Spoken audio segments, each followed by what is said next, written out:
The massive alien ship Stellar Harmony moved slowly through space, its silver hull gleaming under the distant sun's light. Inside the ship's control room, red warning lights flashed everywhere.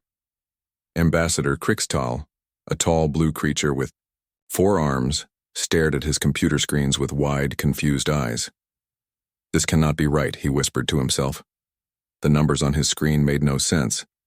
According to every database in the galaxy, the planet below was a Class 12 death world.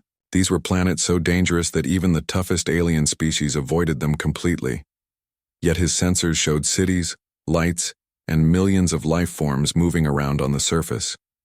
Krixtal had been an ambassador for over 200 years. He had visited countless worlds and met hundreds of different alien species. But he had never seen anything like this. Death worlds were supposed to be empty, dead rocks floating in space. They were places where everything tried to kill you. The air, the water, the weather, even the plants and animals. His assistant, communications officer Velnix, turned around in his chair. Velnix was shorter than Krixtal, with green skin and large black eyes that took up half his face. "Ambassador," he said in a nervous voice, "we are getting radio signals from something orbiting the planet." "What kind of signals?" Krixtal asked, walking over to look at Velnix's equipment. "They seem to be talking to us in multiple languages. Our computers are trying to translate, but some of the words are completely new." Krixtal felt his hearts beating faster. He had 2 hearts, like most of his species. "Put them on the main screen." The large view screen at the front of the bridge flickered and came to life. Suddenly they were looking at a face unlike anything they had ever seen. It was a human face, though Krixtal did not know this word yet. The creature had pale skin, dark hair, and small eyes that seemed to sparkle with intelligence. Most shocking of all, it was smiling. Krixtal had studied thousands of species, and he knew that most intelligent life forms only smiled when they were about to attack. But this creature's smile seemed friendly, warm, even. "Greetings," the creature said, and somehow the ship's computers translated the words perfectly. "Welcome to Earth Station Alpha. I am Commander Kim Woo-bin of the Human Space Defense Force. We have been watching your approach for the past 3 days." Krixtal's mouth fell open. 3 days? His ship had the most advanced stealth technology in the galaxy. How had these primitive creatures detected them from so far away? You knew we were coming?" Krixtal managed to say. Kim Woo-bin's smile grew wider. "Of course. We have been expecting visitors for some time now.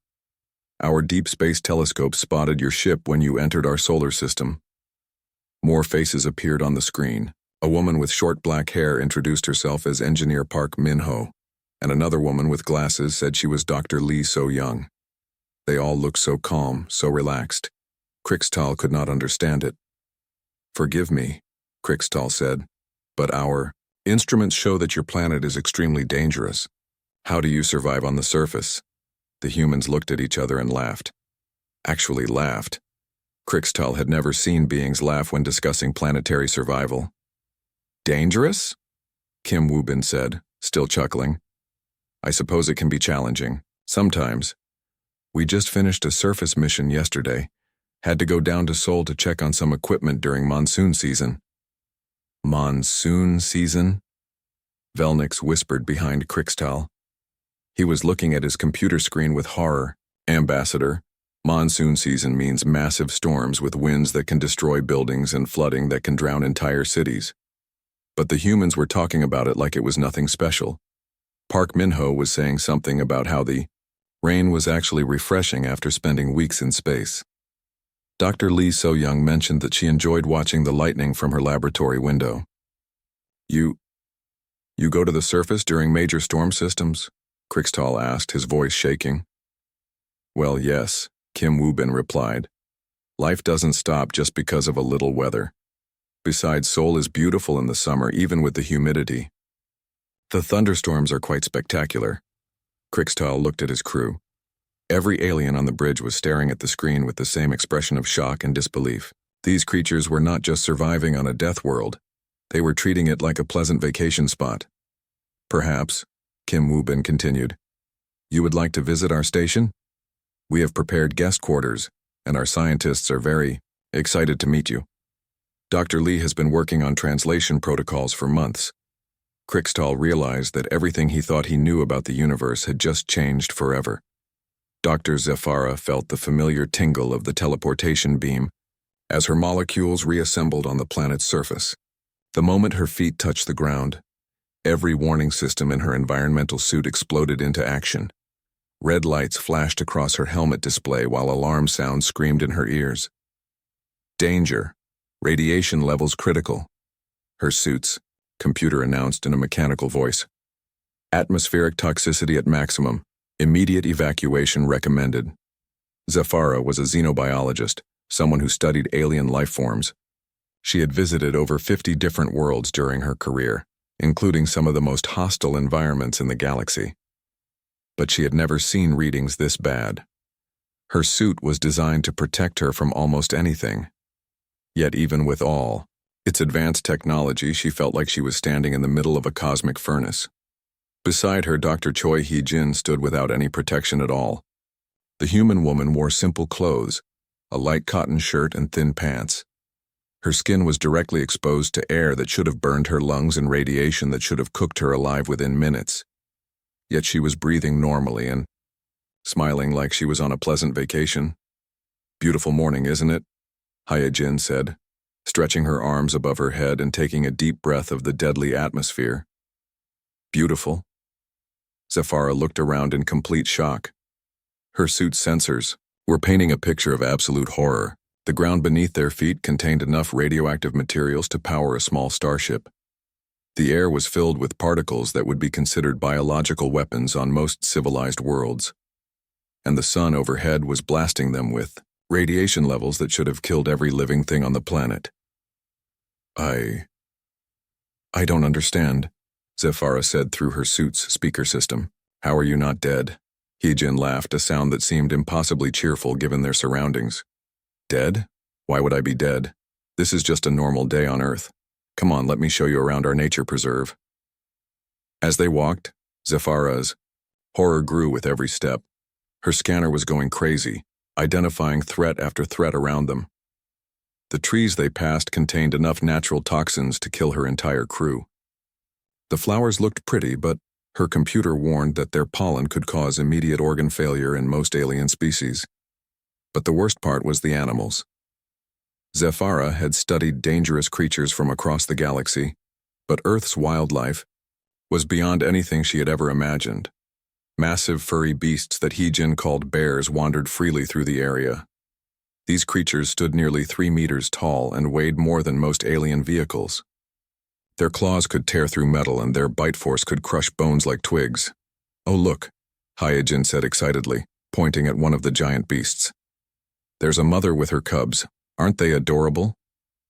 Adorable? Zephyra watched, in terror as the massive predator looked directly at them. In her experience, apex predators like this would immediately attack any smaller creatures in their territory. But the bear simply looked at them for a moment, then went back to eating berries from a bush.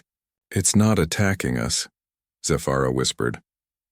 Why would it attack us? Hee-jin asked, seeming genuinely confused. We're not bothering it, and it's not bothering us. Bears are actually quite peaceful, unless you threaten their babies or their food. Peaceful? Zephyra's computer was classifying the bear as a Class A extinction threat, the kind of creature that could wipe out entire colonies. Yet the human was talking about it like it was a friendly neighbor. The nightmare got even worse when they met Dr. Yang Tai-ho deeper in the forest. The human man was kneeling beside a fallen log, carefully reaching toward something that made Zephyra's sensors scream in panic. It was a long, writhing creature with patterns on its skin and fangs dripping with liquid that her scanner identified as pure neurotoxin.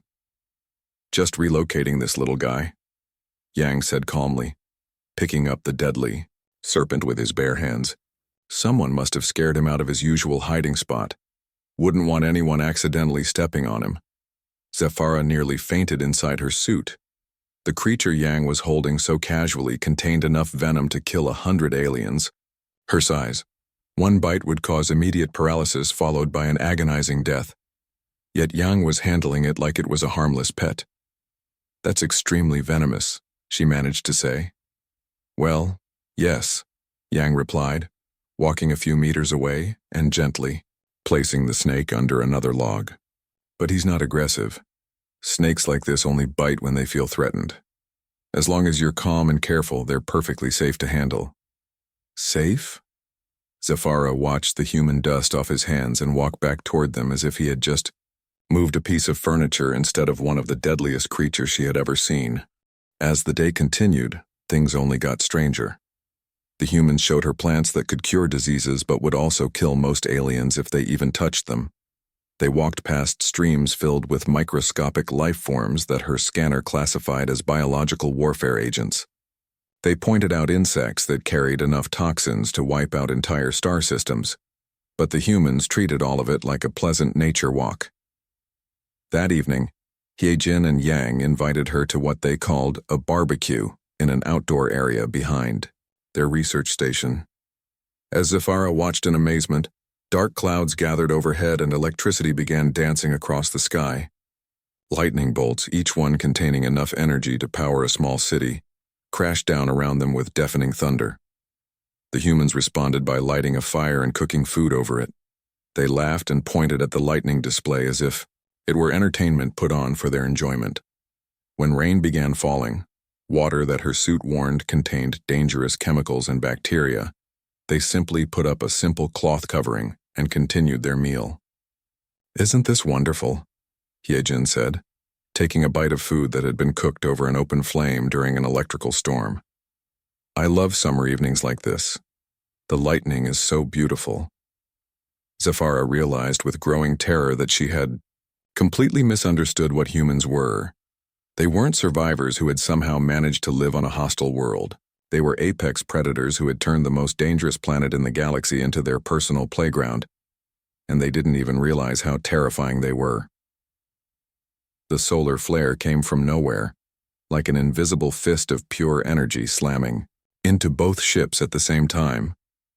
One moment everything was working perfectly, and the next moment the universe exploded into chaos. On the bridge of the Stellar Harmony, Ambassador Krixtal watched in horror as his advanced alien technology began shutting down piece by piece. The main lights went out first, replaced by dim red emergency lighting that made everything look like a scene from a nightmare. Then the air recycling system started making grinding noises before falling silent completely. "Ambassador!" Velnik shouted from his station, panic clear in his voice. "Life support is failing. We've lost main power, backup power, and even our emergency reserves." All around the bridge, Krixtal's crew was starting to panic. These were highly trained professionals who had served on dozens of deep space missions, but they had never faced anything like this. Their ship was supposed to be the most advanced vessel in the galaxy, with backup systems for their backup systems. Yet within minutes of the solar flare hitting them, they were floating helplessly in space like a dead piece of metal. The temperature inside the ship was already starting to drop. Without power to run the heating systems, the cold of space would slowly freeze them all to death. Even worse, the air they were breathing was becoming stale and poisonous as the life support systems remained offline. "How long do we have?" Krixtal asked his chief engineer, trying to keep his voice calm even though his hearts were beating so fast they felt like they might explode. "Maybe 6 hours before the air becomes too toxic to breathe," the engineer replied, his 4 hands shaking as he tried to restart systems that refused to respond. "Maybe less if we can't get the heating working. The cold will kill us before the bad air does." Meanwhile, on the human space station, the same solar flare had caused just as much damage. But the human response was completely different. Instead of panic, there was immediate action. "All hands, emergency stations." Commander Kim Woo-bin's voice rang out clearly through the station's communication system. Even though the humans had also lost main power, their emergency systems were still working. "This is not a drill. Reactor team, I need main power restored. In 30 minutes or less. EVA team, prepare for external repairs immediately." Krixtal could hear the humans talking through the radio link that was still somehow working between the two ships. What amazed him was how calm they sounded. These people had just been hit by the same disaster that was slowly killing his crew, yet they were talking like this was just another day at work. "Roger that, Commander," came the voice of Engineer Park Min-ho. "Suiting up now. Give me 15 minutes to get outside and assess the damage." 15 minutes. Krixtal's computers were showing that the space around both ships was now filled with deadly radiation from the solar flare. The levels were so high that they would cook most living beings alive within seconds. On top of that, the flare had knocked loose pieces of debris that were now flying around at speeds that could punch holes through solid metal. "Park Min-ho is going outside," Velnix whispered, staring at his instruments in disbelief. "The radiation levels out there, Ambassador, our computers say it's certain death. No living thing should be able to survive more than 30 seconds in that environment." But the human was already outside, and he was talking to his crew like he was taking a casual walk in a park. "Okay, I can see the main damage," Park Min-ho's voice came through their radio. "Looks like the solar panel array got fried pretty bad, and we've got some hull breaches near the reactor section. Nothing we can't fix, but it's going to take some time." "Nothing they can't fix?" Krixtal watched his instruments in amazement as the human engineer began working in an environment that should have killed him instantly. The radiation readings were off the scale, pieces of debris were flying past him at deadly speeds, and he was working in the complete vacuum of space where one small mistake would mean instant death. But Park Min-ho was working steadily and efficiently, like he had done this 1,000 times before. "Don't worry about us." Dr. Lee So-young's voice came through the radio as she contacted the alien ship directly. "We've handled worse situations than this. Our emergency food supplies are still good, and we're sending over some extra rations in case you need them." "Worse?" Krixtal couldn't imagine anything worse than what they were facing right now. His crew was slowly dying in a powerless ship, yet the human was talking like this was just a minor inconvenience. Over the next 18 hours, Krixtal watched something that changed his understanding of what was possible. The humans worked non-stop in conditions that should have killed them. They took turns going outside in the deadly radiation, fixing damage and replacing parts while debris flew around them like bullets. When one person got tired, another would take their place, but no one ever stopped working. The most amazing part was how they talked while they worked. Instead of focusing on the life-threatening danger they were facing, they joked with each other and complained about missing their morning coffee. "I'd give anything for a hot cup of coffee right now," Park Min-ho said as he welded a new piece of metal onto the station's hull. "This is way too early in the morning to be doing EVA repairs." "Tell me about it," replied another human engineer. "I didn't even get to finish my breakfast. When this is over, someone owes me pancakes." They were joking about breakfast while performing what Krixtal's computers classified as impossible feats of engineering. These humans were pushing their bodies far beyond what should be survivable, working in an environment that was trying to kill them in a dozen different ways. Yet they were complaining about missing their morning meal. By the time the crisis was over, the humans had not only restored power to their own station, but had also sent repair teams to fix the alien ship. They shared their food, their water, and their technical expertise with beings who were supposed to be far more advanced than them. "There you go," Kim Woobin said as the lights came back on aboard the Stellar Harmony.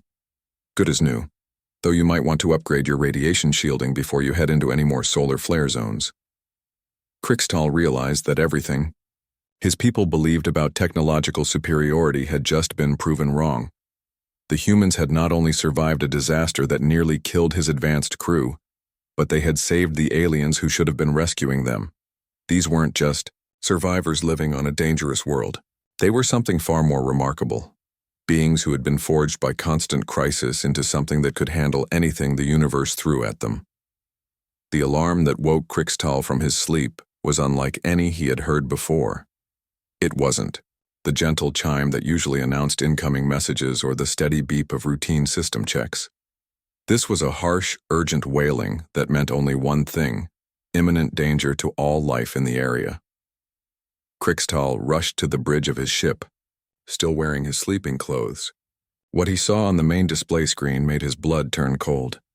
A massive chunk of rock and metal was tumbling through space directly toward Earth. His computer systems were already analyzing it, and the numbers they showed were terrifying. "How big is it?" he asked Velnix, who was frantically working at his station. 12 kilometers across, Velnix replied, his voice shaking.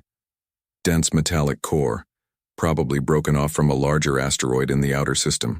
At current speed and trajectory, it will impact Earth's surface in 72 hours. Crixtal felt his heart sink.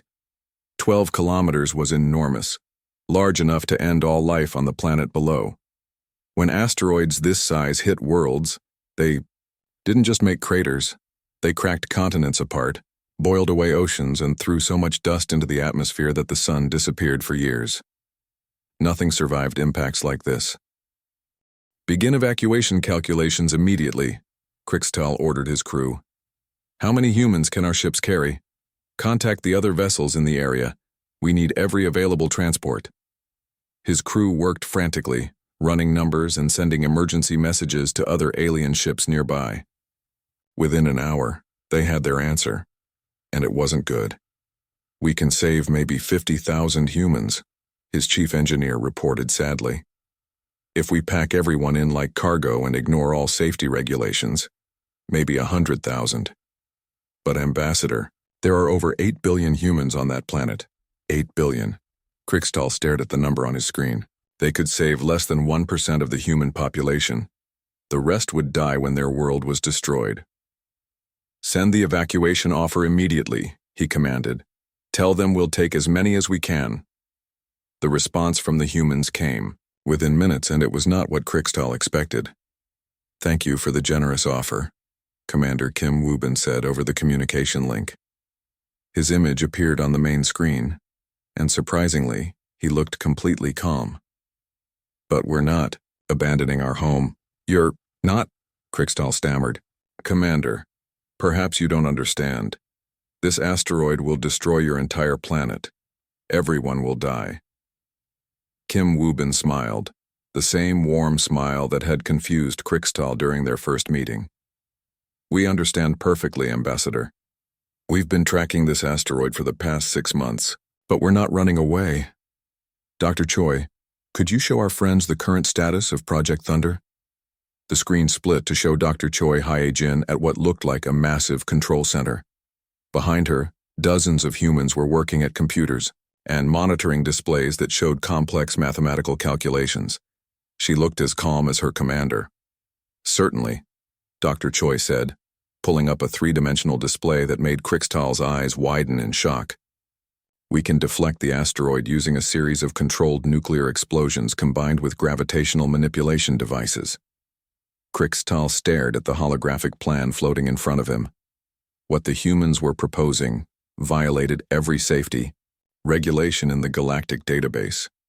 They wanted to detonate nuclear weapons in space, while simultaneously using technology that could tear holes in reality itself.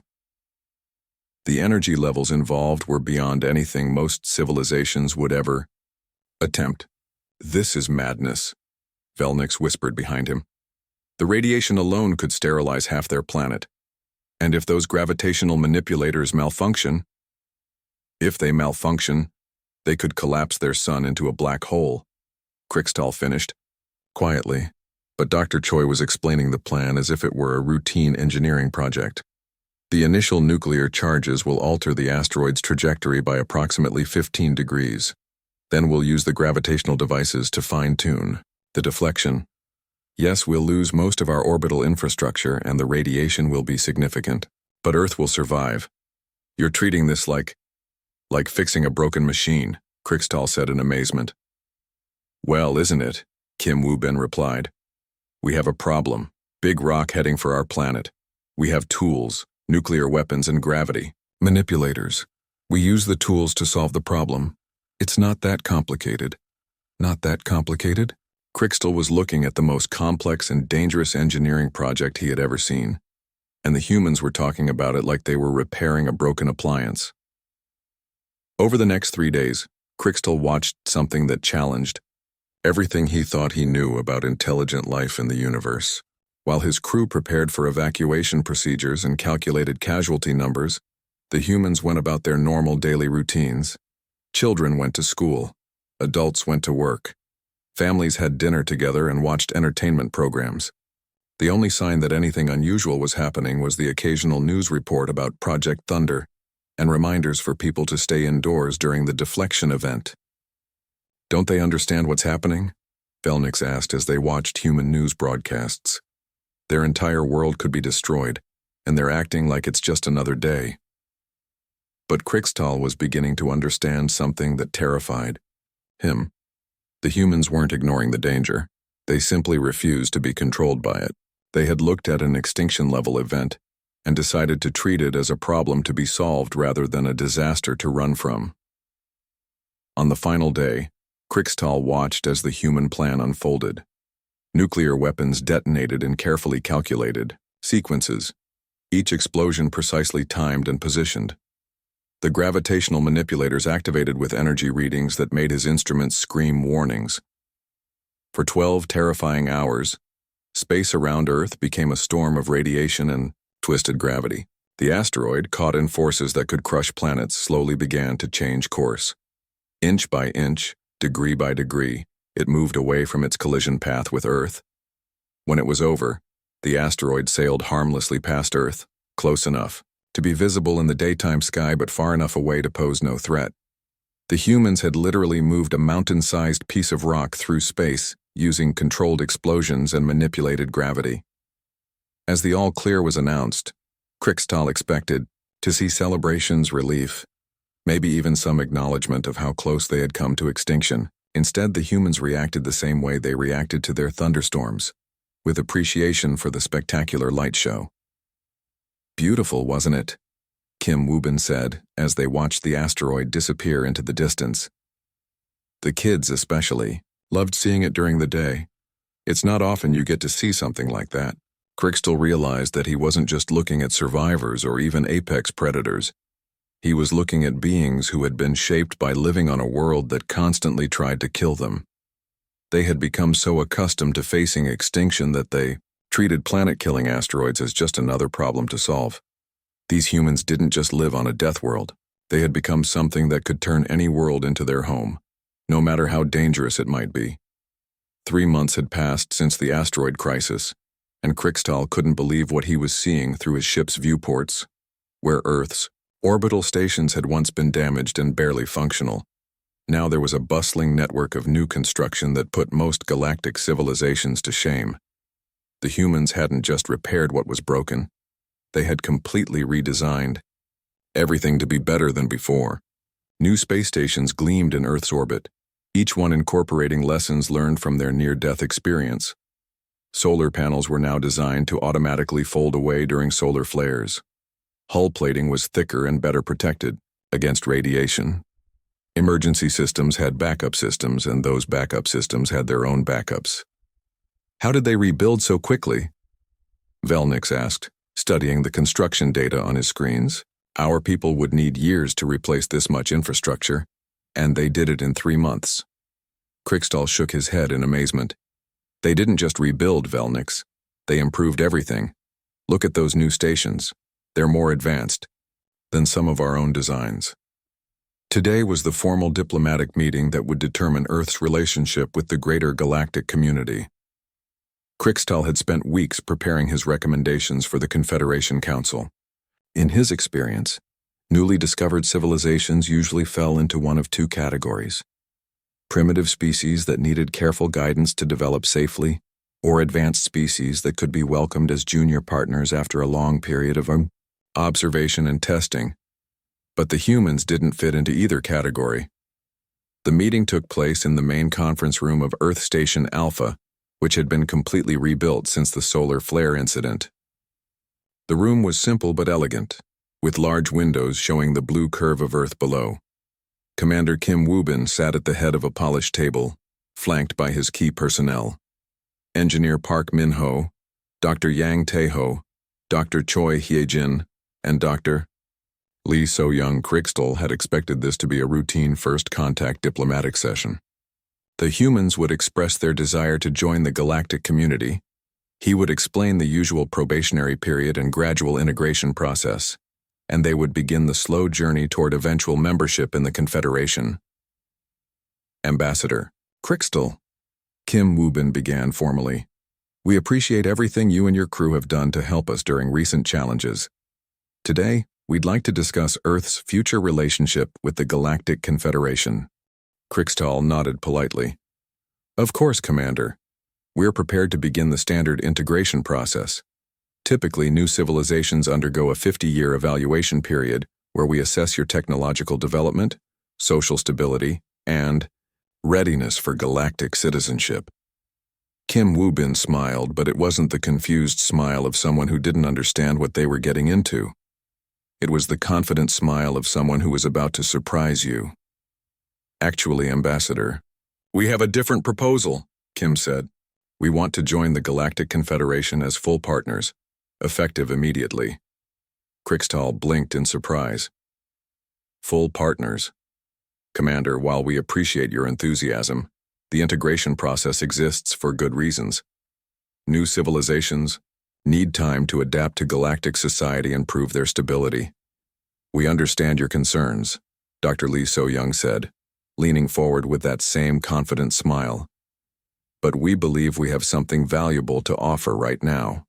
Our disaster response teams are ready to assist with any extinction-level events your member worlds might face. Disaster response? Crixtal asked, not sure he understood correctly.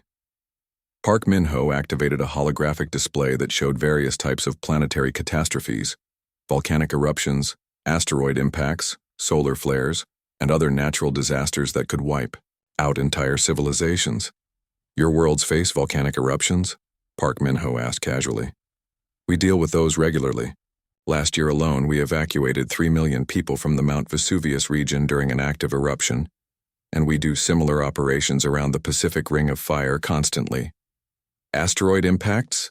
Dr. Yang Taeho added. Well, you saw how we handle those. We've been tracking and deflecting smaller asteroids for decades. The big one was just our first chance to use the really impressive equipment. Stellar radiation bursts? Dr. Choi Hye-jin continued. Solar flares are a regular part of life for us. We've learned to work around them, shield against them, and even use them for certain types of scientific research. Crixtal stared at the humans in growing amazement. They were talking about planetary disasters that would end civilizations, and they were discussing them like routine maintenance issues. Let me understand this correctly, he said slowly. You want to join the Confederation, not as a developing civilization seeking help, but as specialists offering to help others. Exactly, Kim Woo-bin replied. Consider us your emergency response specialists. When other worlds face extinction-level events, we're the people you call. The room fell silent as Crixtal processed what he was hearing. In all his years as a diplomat, he had never encountered anything like this. Most civilizations spent centuries trying to make their own world safer and more comfortable. The humans were offering to deliberately travel to the most dangerous situations in the galaxy to help strangers. You realize, Crixtal said carefully, that this would mean your people would be constantly exposed to life-threatening situations. Many of you would die helping others. The humans looked at each other and nodded seriously.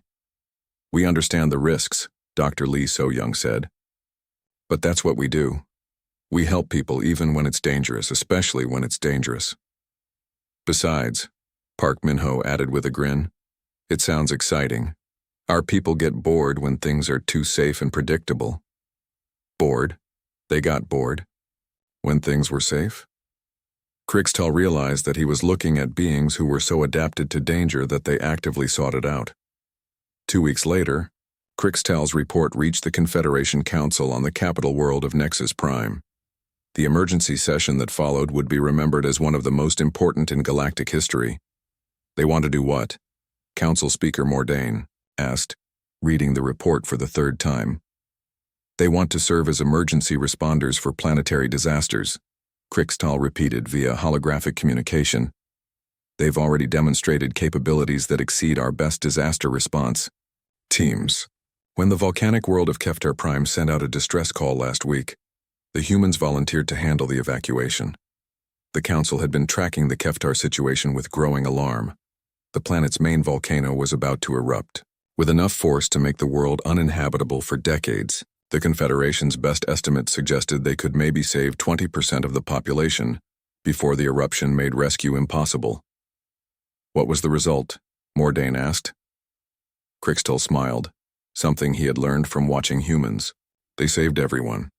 All 4 billion inhabitants of Keftar Prime were evacuated safely. The humans worked in conditions that would have killed most of our people, and they treated the whole operation like a routine emergency drill. The final transmission from Keftar Prime showed human rescue teams working calmly in the midst of what the locals considered an unsurvivable planetary disaster. Lava flows that could melt metal, toxic gases that could kill with a single breath, temperatures that could cook flesh in seconds.